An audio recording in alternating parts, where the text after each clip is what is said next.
en este momento, conectándose por Instagram. Damos gracias al Eterno por el día de hoy, un día santo y bendito, el Shabbat.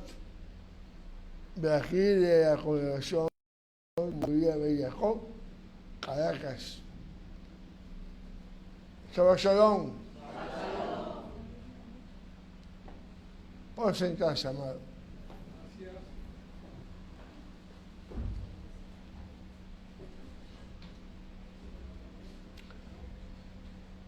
Hoy, a lo que conocen bien, hoy pues no hay una parashá como tal, de las 54 que hacemos durante un año, hoy no se ve. Debido a la fiesta, pues, me los padres sin levadura, después de pesa. Pero hoy deseo compartir con ustedes algo muy importante que ocurrió hace más de 2000 años. Quiero compartir con ustedes al Mesías Yeshua, tal como lo relata la Biblia. Él es dividido en dos segmentos esta exposición. La primera parte, el cómo y el por qué el Mesías tenía que venir 2 veces. Y segundo segmento, el pesa, pero en relación a nuestra redención en Yeshua HaMashiach. El Salmo, el 140, versículos 7 y 8, dice: entonces dije, he aquí, vengo, en el rollo del libro está escrito de mí. El hacer tu voluntad, Dios mío, me ha agradado, y tu ley está en medio de mi corazón. Como sabemos, lo que creemos en el Mesías Yeshua, que el Mesías tendrá que venir 2 veces. La Torá no habla mucho del Mesías en un giro. El concepto de un Mesías rey vino a ser revelado más tarde, especialmente en el tiempo del rey David. Aumentó la revelación sobre el Mesías en un giro que gobernaría sobre las 12 tribus de Israel y del mundo entero. Sin embargo, el concepto Mashiach, un giro, o en su forma definida, HaMashiach, el un giro, no aparece por primera vez en la relación a la realeza. No aparece en relación a la realeza, sino en relación con el sacerdocio. Debemos tomar muy en cuenta esta relación, la relación de la realeza con la relación de sacerdocio.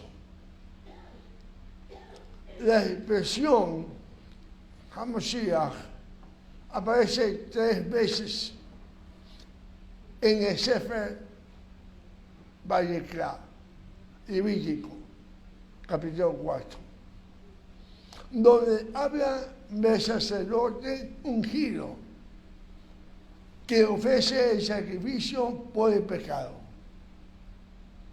Esa es la primera vez, o esa es la primera revelación que la Torá hace del Mesías en relación con el sacerdocio y el sacrificio por el pecado. ¿Me está entendiendo? O sea, me deseo explicar. Amén. El concepto de Mesías que ha predominado en el pensamiento judío a lo largo de la historia es el concepto de un Mesías rey. Ese ha sido el pensamiento que predomina en el judío. La palabra rey en hebreo es melech. Empieza con la misma letra que Mashiach, o la Mem, la M. Por lo tanto, cuando se habla de Mesías entre los judíos, en primer lugar se entiende como el rey. Por esta razón, amados, podemos decir que entiéndese bien que Yeshua todavía no es el Mesías, rey en Israel, porque hasta ahora solo ha estado ejerciendo su función como coencador celestial a la diestra del Abba, del Padre. Amén. Y todavía no se ha sentado como rey en el trono de David, gobernando sobre las 12 tribus de Israel, de Jerusalén. Si leemos Salmo 89, Tehillim 89, versículos 3 y 4, dice: hice un pacto con mi escogido, juré a David mi siervo, diciendo: para siempre confirmaré tu descendencia y edificaré tu trono por todas las generaciones. Y el 34, 36 dice: no olvidaré mi pacto, ni mudaré lo que ha salido de mis labios. Una vez he jurado por mi santidad y no mentiré a David. Su descendencia será para siempre y su trono como el sol delante de mí. Pero en el milenio estará ejerciendo las dos funciones, el rey y coencador. Rey y sumo sacerdote, según la orden de Melquisedec. Si vamos a las cartas a los judíos, el libro de Hebreo, capítulo 10, 11 al 13 y versículo 21, en la versión hebraica, dice: y ciertamente todo Cohen, sacerdote, está de pie, día tras día, sirviendo y ofreciendo repetidamente los mismos sacrificios que nunca pueden quitar completamente los pecados. Pero habiendo ofrecido un solo sacrificio para siempre por los pecados, fue sentado a la diestra de Dios. De allí en adelante espera pacientemente hasta que Yahweh, bendito sea, ponga a los que se oponen por estrado de sus pies. 21. Y teniendo un gran coordinador sobre la casa de Dios. Cuando los escritos apostólicos dicen que Él es el Mesías, lo hacen en primer lugar en relación con su ministerio como coencador celestial. Y en segundo lugar, como el que ha sido designado por el Eterno para ser el Mesías, rey en el futuro. Un Mesías que no ha sido reconocido todavía por los dirigentes de su pueblo, Israel, obviamente, no puede ejercer su función como Mesías. Como el concepto judío permanente del Mesías tiene que ver con la realeza, la restauración del reino de Israel. Los discípulos de Yeshua no podían entender a su maestro cuando habló de su necesidad de morir y resucitar. No lo entendían. ¿Por qué? Porque no esperaban a un Mesías suficiente. Esperaban realmente a un Mesías reinante. No esperaban a un Mesías suficiente haciéndose él mismo como ofrenda por el pecado. El Cordero que quita todo el pecado, todo el pecado del mundo. Sino a un Mesías triunfante.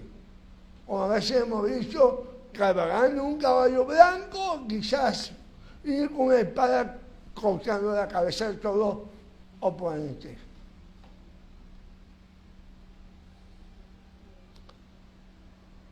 A un Mesías triunfante que podía restablecer justamente el reino de Israel. Quitarse de encima de la opresión del reino romano. Y cumplir también con la promesa de un poquito volumen. Y cumplir la promesa dada al rey David y a los demás profetas. Los discípulos de Yeshua reflejaban el pensamiento judío general. Solo esperaban un Mesías semejante o a un rey semejante, como a David y a Salomón, pero de carácter universal y eterno, justamente, también.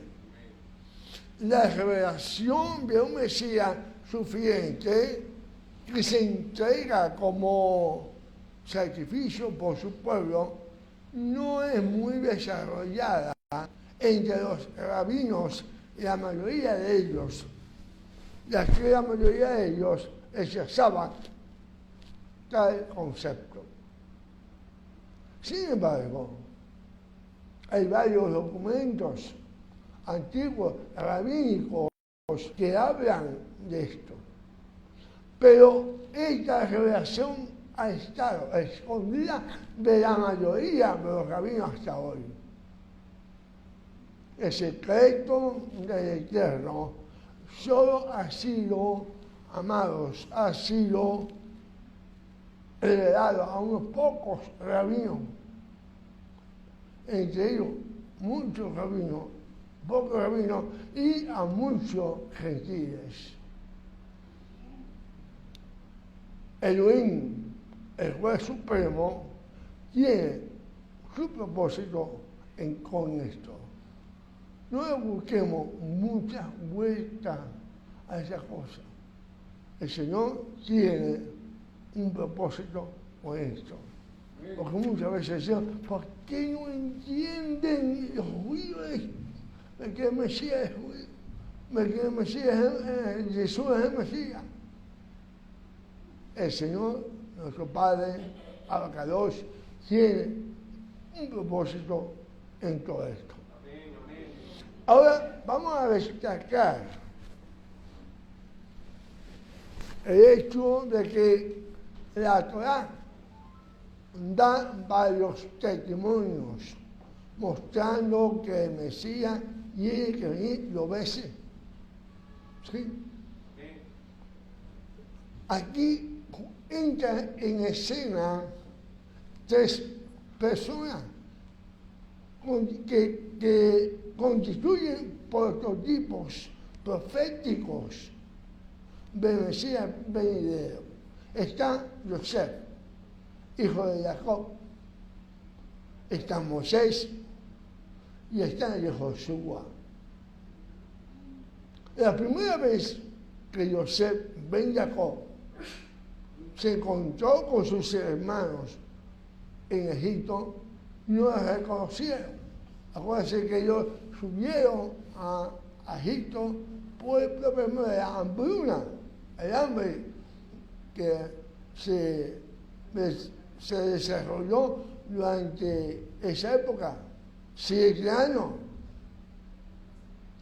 Ellos subieron y se encontraron frente a frente a José y no lo reconocieron.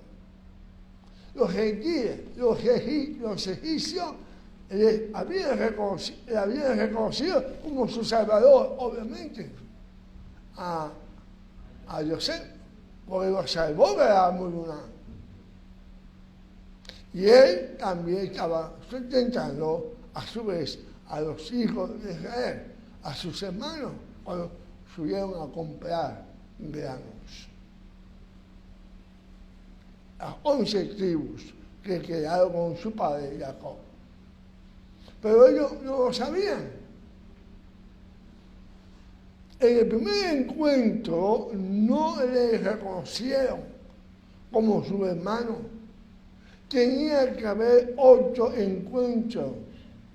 En el segundo encuentro, José se dio a conocer por su verdadero nombre y así los ojos de los hijos de la circuncisión, los hijos de Jacob, fueron abiertos. Así va a pasar, amado. Porque todo Israel será salvo. Así será de nuevo de la segunda venida de Jesús, el Mesías. El otro prototipo profético es Moisés. Moisés salió del palacio del faraón y vino a sus hermanos que estaban esclavos para liberarlos de la esclavitud. La primera vez que Jesús fue rechazado, por ello tuvo que huir a Egipto.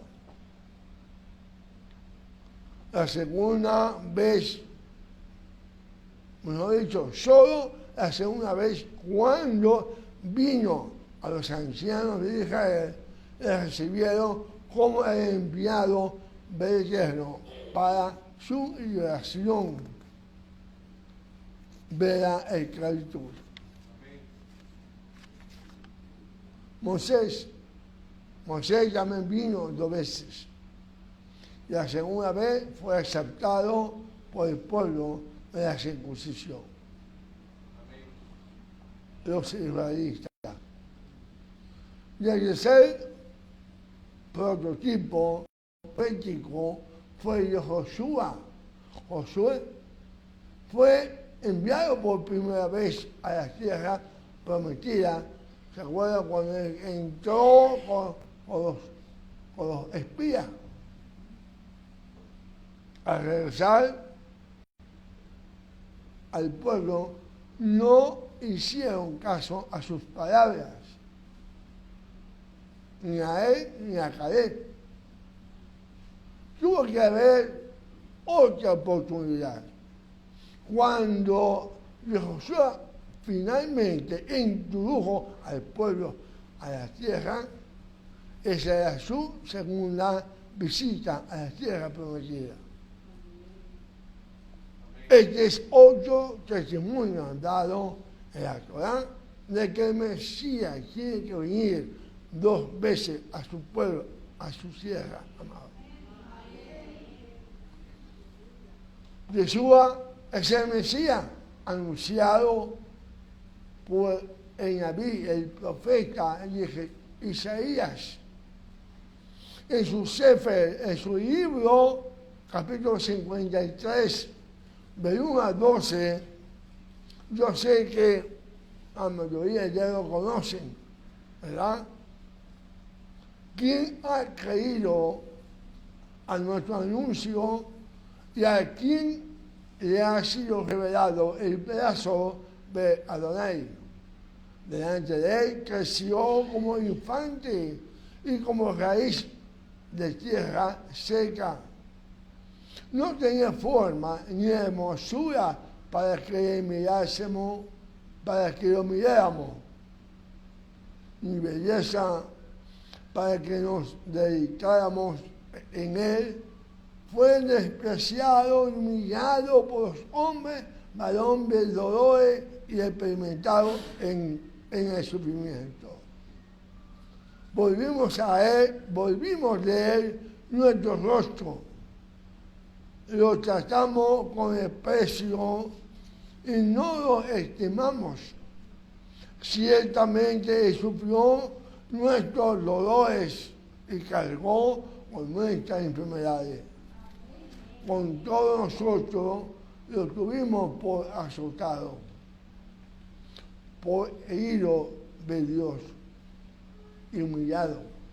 Mas él murió por nuestras transgresiones y fue afligido a causa de nuestras iniquidades.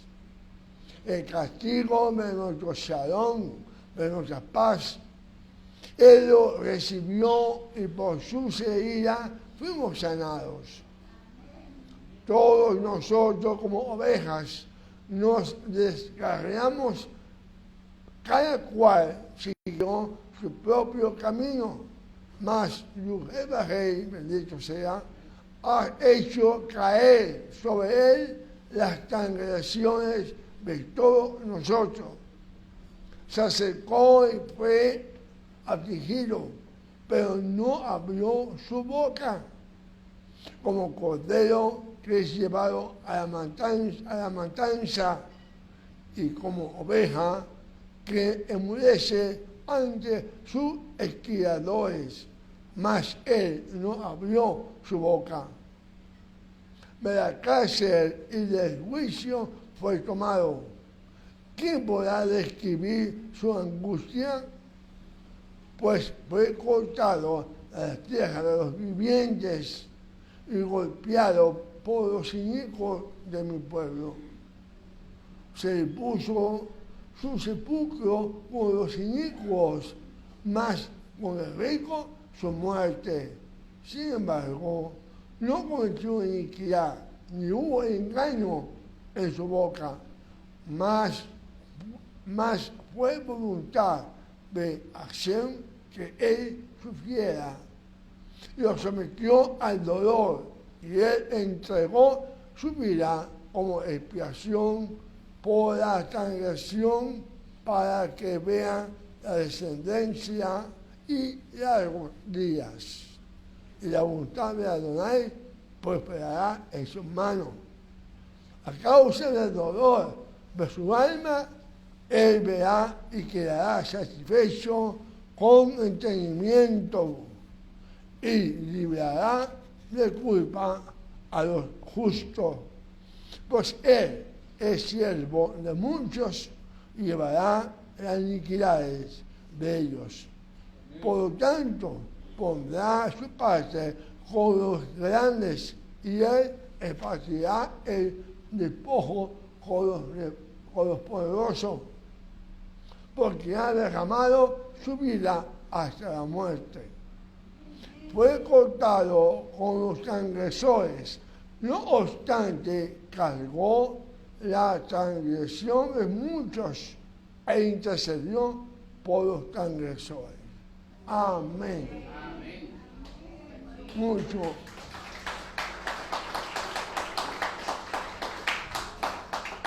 Mucho, Rabino dice que se refiere a Isaías, ¿no? a David. Leemos que David profetizó acerca de Yeshua, el Mesías, en su aflicción, escrito en el Salmo 22, 12 al 20. Vamos a leer.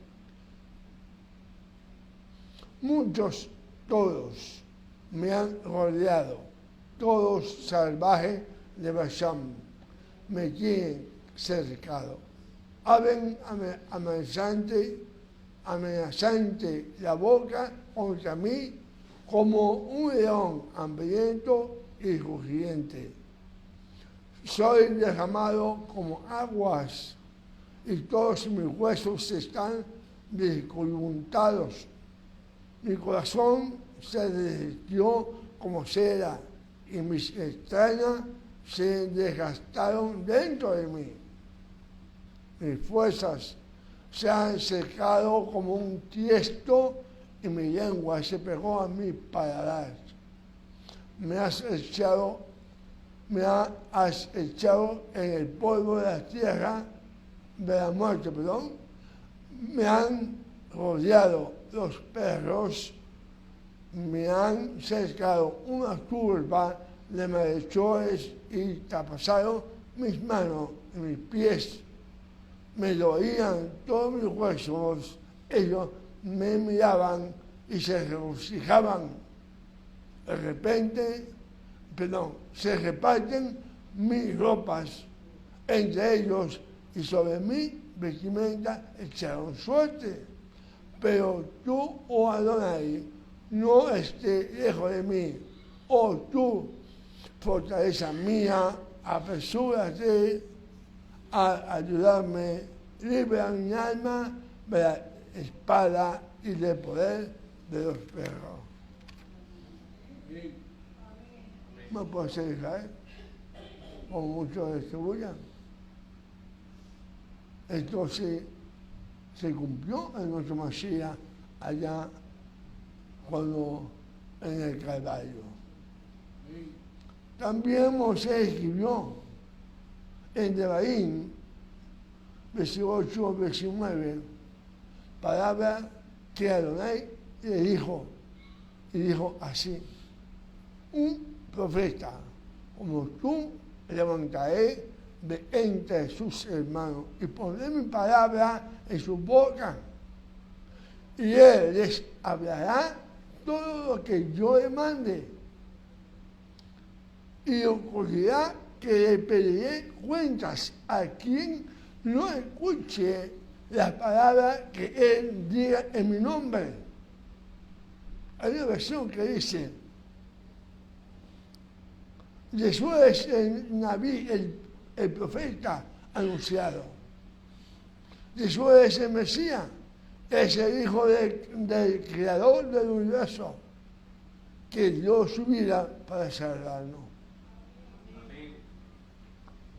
Y leemos en primera de Tesalonicenses 4:14 en adelante, dice: porque si creemos que Jesús murió y resucitó, así también enviará Dios con él a los que durmieron unidos a Jesús. Porque os decimos que esto, como fue enseñado por el Señor, que nosotros que vivamos, que habremos quedado hasta la venida del Señor, bajo ninguna forma pereceremos a los que durmieron, porque el Señor mismo, con voz de mando, con voz de arcángel y con shofar de Dios, descenderá del cielo, y los muertos en Mashiach resucitarán primero. Luego nosotros, los que estemos aquí aún vivos, seremos levantados hasta la nube para juntarnos con ellos y darle la bienvenida al Señor desde el aire. Y así siempre estaremos con el Señor.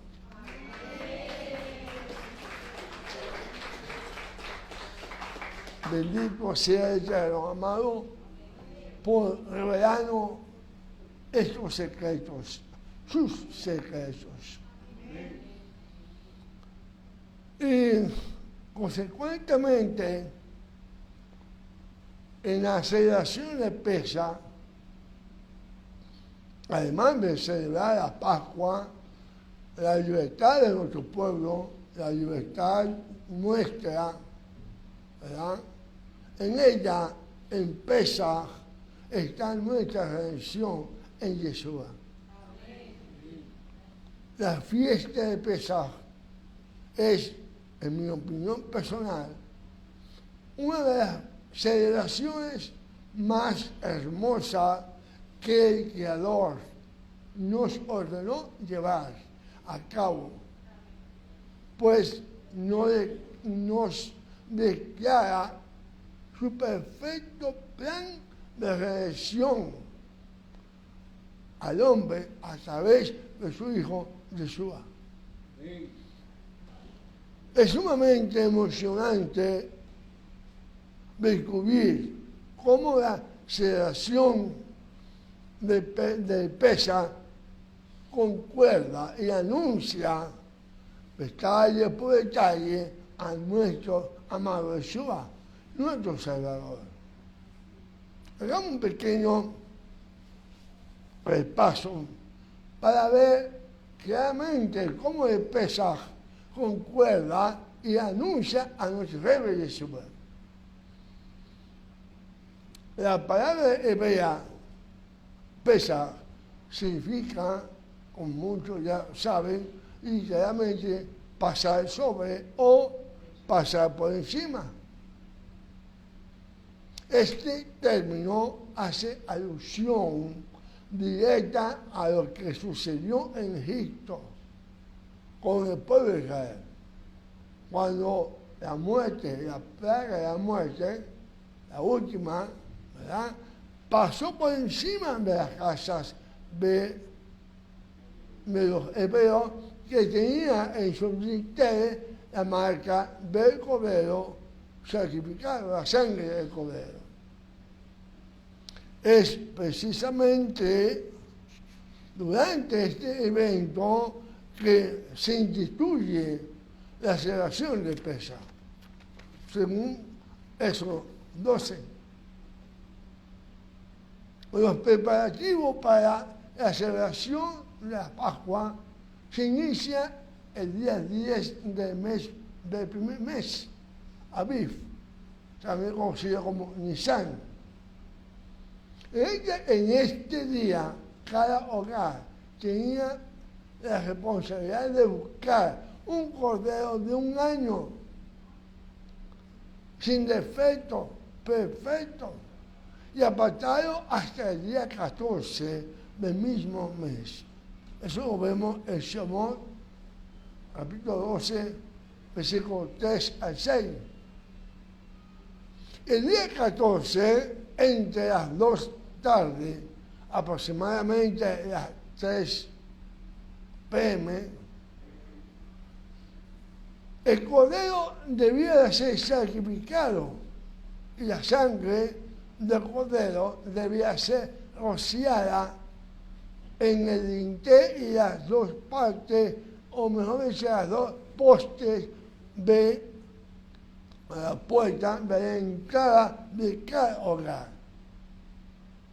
Luego, el cordero era preparado para ser consumido el día 15, que para efecto era en la puesta del sol del mismo día.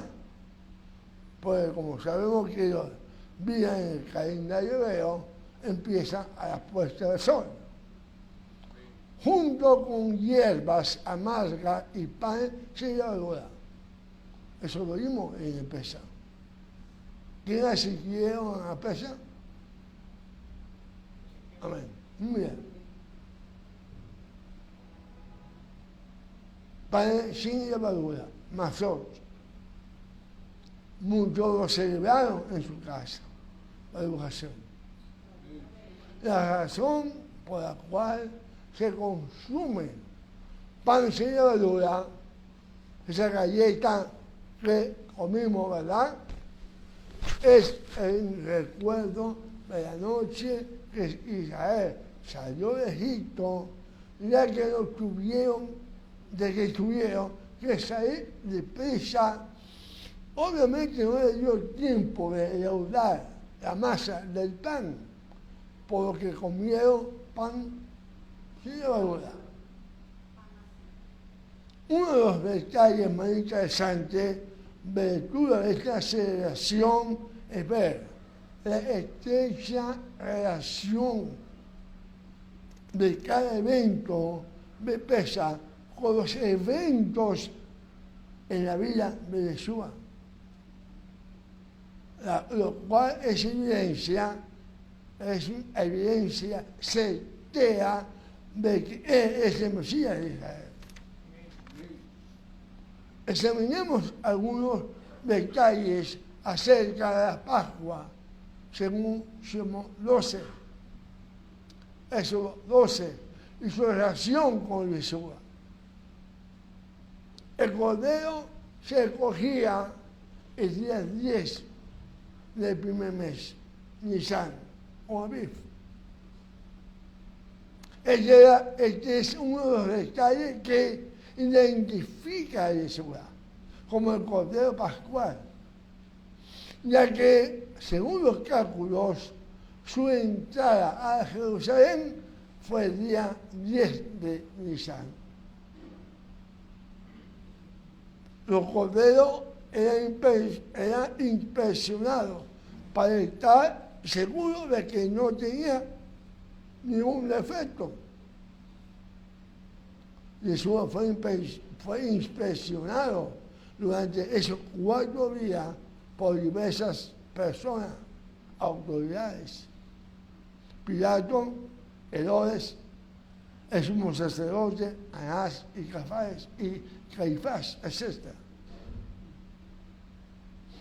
Todas estas personas lo tentaron y lo retaron con preguntas capciosas, pero Jesús se mantuvo su pureza y su integridad en todo momento. El cordero debía ser macho, por cuanto por un hombre en todo el pecado del mundo es necesario, a través de un hombre, género masculino, es implicado acá, tanto en el animal como en el ser humano.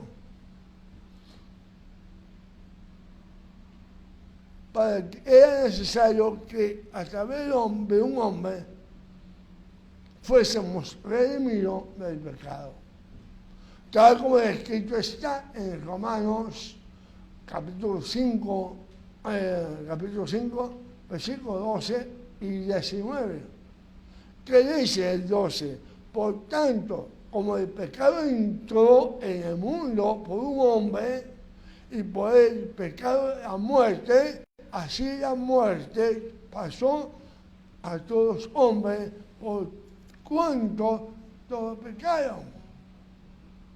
El 19, porque así como por la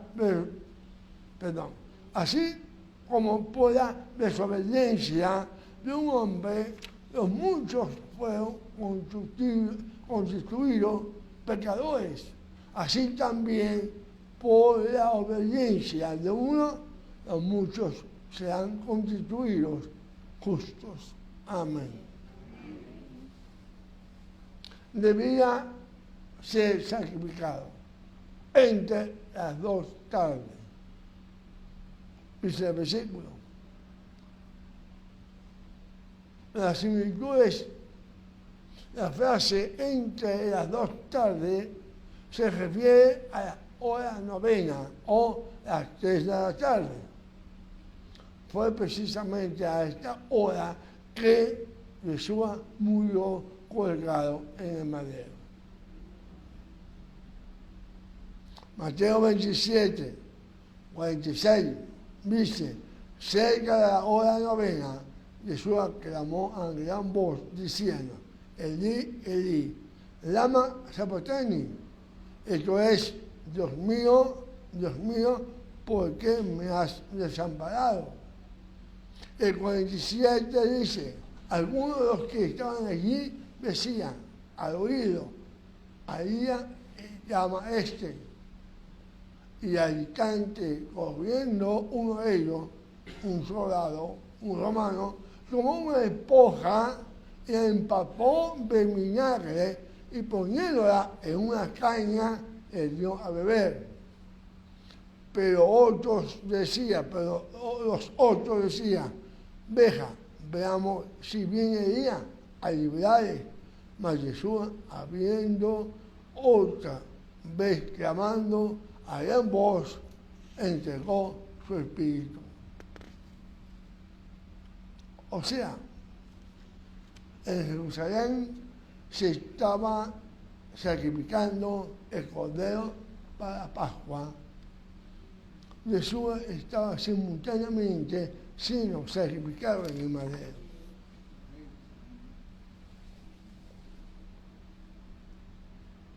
Realmente se dice que ninguno de los huesos del cordero en el Pesaj debía ser quebrado, según Éxodo 12:46.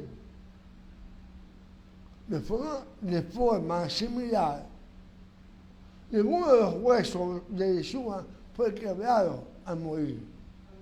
Ya que era una costumbre romana de quebrar los huesos de las piernas a los que ejecutaban en el madero.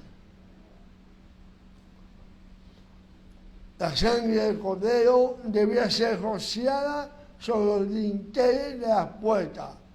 Éxodo 12:7. Al igual que la señal de la sangre del cordero libró de la muerte a los israelitas, la sangre de Yeshua nos libra de la muerte y del pecado. Fue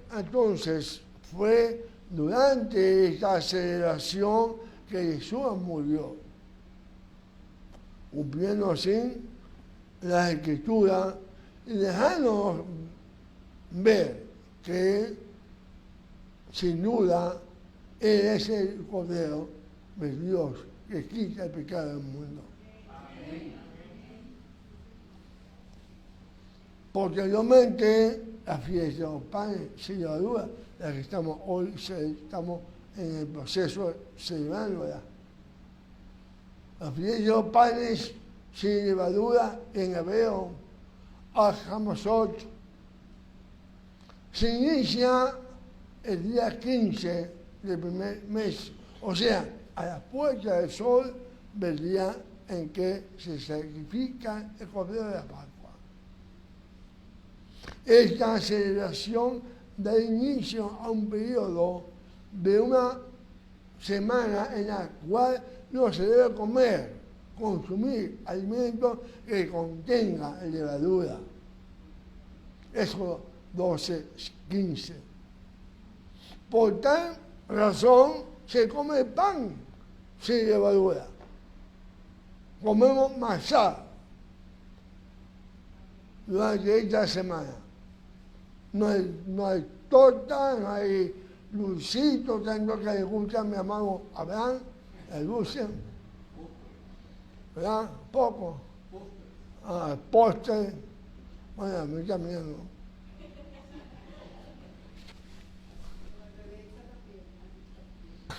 La bebesa era el culpable. Lo hace muy sabroso.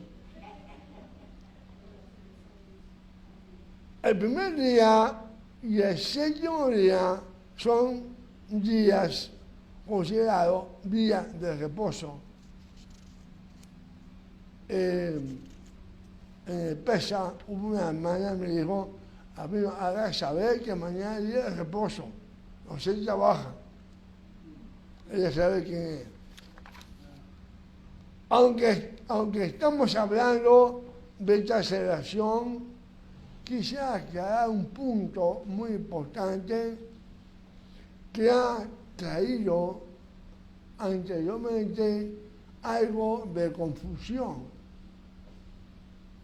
Mateo 26:17 dice lo siguiente, la versión Reina Valera. El primer día de la fiesta de los panes sin levadura vinieron los discípulos a Jesús diciéndole, ¿dónde quiere que preparemos para que coma la Pascua? El primer día de la fiesta de los padres y la hora. ¿Qué pasó donde dice el primer día la fiesta de los padres y la hora? Realmente debe decir el primer día antes del comienzo de los padres y la hora. El término original que aparece en los manuscritos griegos aparece protos, que puede significar primero, pero también puede significar antes. En este caso, debe ser traducido como antes, pues Jesús fue ejecutado durante la celebración de Pesaj y ya estaba muerto cuando comenzó la fiesta de los panes y levadura. ¿Entendieron? La Biblia dice, no. Este mismo error de traducción se encuentra también en Marcos y Lucas. ¿Puedes repetir esa parte de la última que acaba de decir? El muerto, ya estaba muerto Yeshua. Bueno, decía porque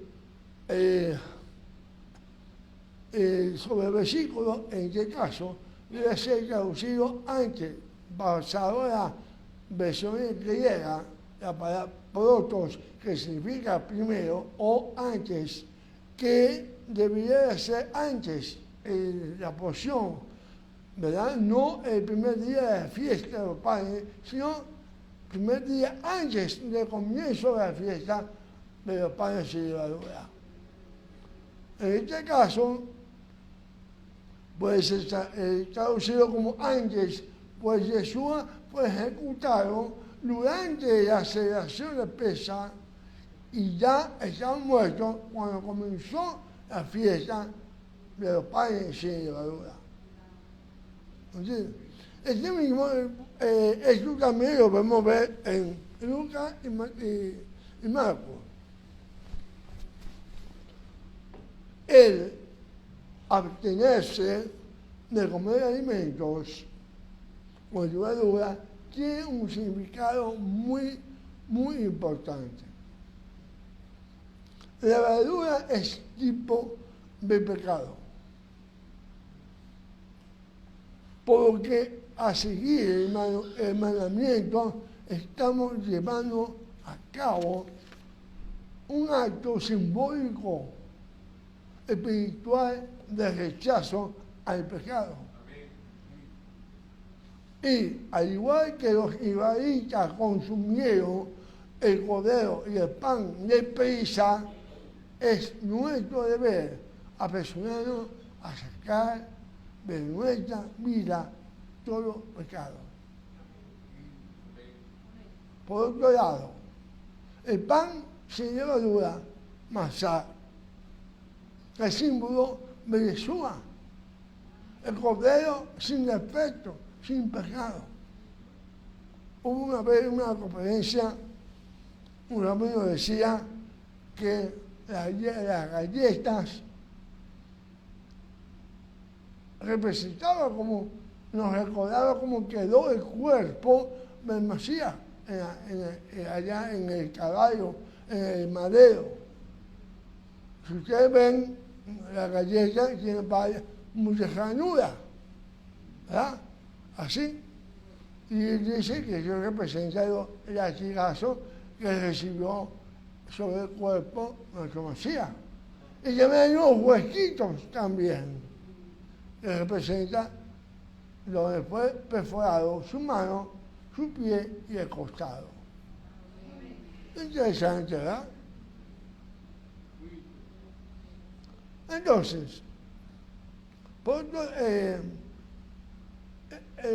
Jesús él mismo dijo, yo soy el pan de vida. Por lo tanto, cuando consumimos el pan sin levadura, estamos aceptando su sacrificio en nuestras vidas. La fiesta, pero primero fruto. Por eso se escogió ya para esta lectura, que hablan todas estas cosas. Bicuín, Maricá, 23, 9 a 14. Ahí está la fiesta de los primeros frutos. Durante esta fiesta el pueblo se presentaba ante el coordinador, pero ante el sacerdote, y ofrecía las primicias, los primeros frutos de lo que había cosechado. El sacerdote los tomaba y me hacía la ofrenda en señal de que ésta era aceptada por Adonai. Ahora, ¿qué relación puede tener esto con Yeshua? Él es el primogénito de los muertos. Primicia de la resurrección que tomará lugar cuando venga a buscar a su pueblo, a su novia. Como está escrito en 1 Corintios 15, 20, que dice, lo cierto es que Yeshua sí resucitó de los muertos.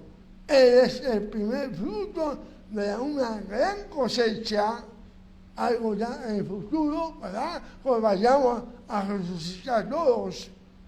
El primero de todos los que murieron. 21. Ya, así que, ya ven, tal como la muerte entró en el mundo por medio de un hombre, ahora la resurrección de los muertos ha comenzado por medio de otro hombre.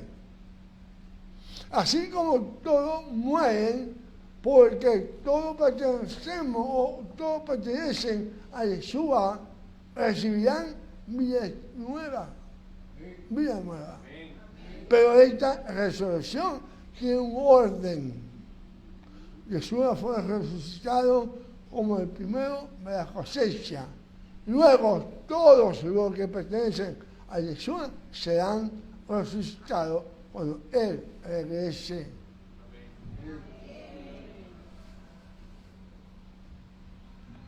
No hay nadie que da una alabanza al Eterno. Por eso,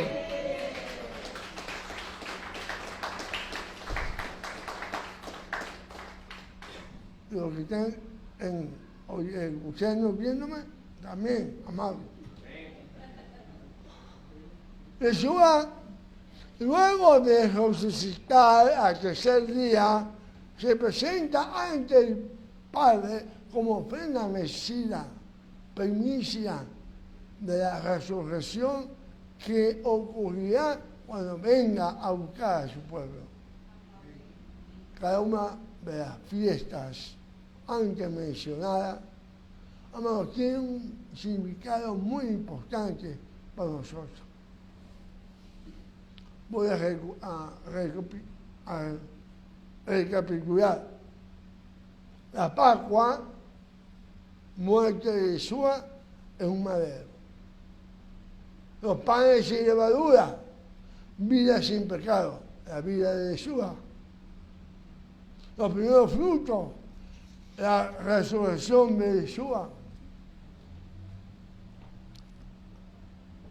Nuestro Padre, Abba, Adonai, trazó un plan perfecto para salvación, para nuestra salvación, a través de su Hijo Yeshua. Celebremos con gozo nuestra redención, amado. Mi esposa me va a decir qué pasó. Shabbat Shalom.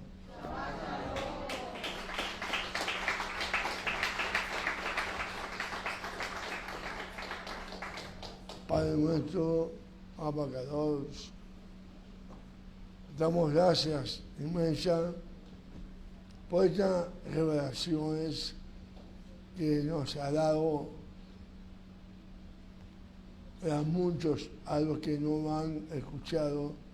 Te doy gracias para que esta semilla sea sembrada en ellos, en su corazón, y que ese corazón, Señor, que tú has quitado de piedra y has colocado de carne, pero sea como una tierra fértil para que esa semilla crezca y dé frutos a 100 por uno. Toda Rabba Hashem, Besín Yeshua Mashiach. Amén. Me despido pues de las que están conectados a través de Instagram y las redes. Le damos pues las gracias por tomarse la modestia de estar con nosotros y le pedimos por favor que den un me gusta y den su opinión. Escríbenos para que así seamos más. Shalom, shalom.